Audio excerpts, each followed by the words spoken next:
For people that spend any time outside, they know that there's a cliche that says cotton kills. Well, that is absolutely true, even for people that like to fish. So let's go through the essential equipment you need to stay warm and dry while on that adventure trip of a lifetime. First, let's start at the bottom. Wool socks. Wool has insulative properties even when they get wet, that they can keep your feet warm. Whether you're damp or you get a full-on soaker, wool is the key to keep your toes warm. Coming up, we have polypropylene, which is either 100% synthetic material or a merino wool blend. Again, wool does have insulative properties. I like to have the wicking power of polypropylene and the warmth of the wool. Wicking simply means that the material takes the water from the surface of your skin and moves it to the outside of the garment so it can evaporate. Next, you have your insulated layer. That is your fleece pant or your river pant, which happens to be this, which is a pair of winter-lined pants that are great for the outdoors.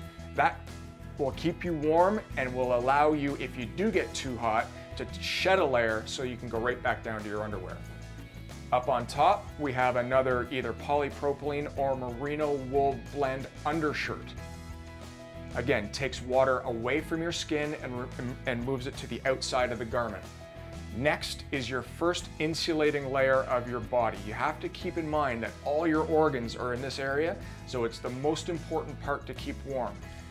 So I use one layer of a fleece material to keep warm against the long underwear, and then on top of that, I use a synthetic material jacket, light jacket on top. Again, so if you do get too warm and you do start to sweat, you can take a layer off. Next, we have our shell.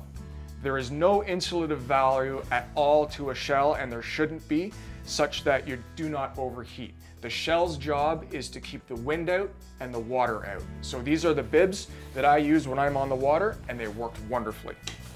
Next, we have the upper body shell, complete with a winded hood and tapered zippers to keep water out. This is one of the most important garments if you're ever going to spend money on something, to get an excellent outer shell system.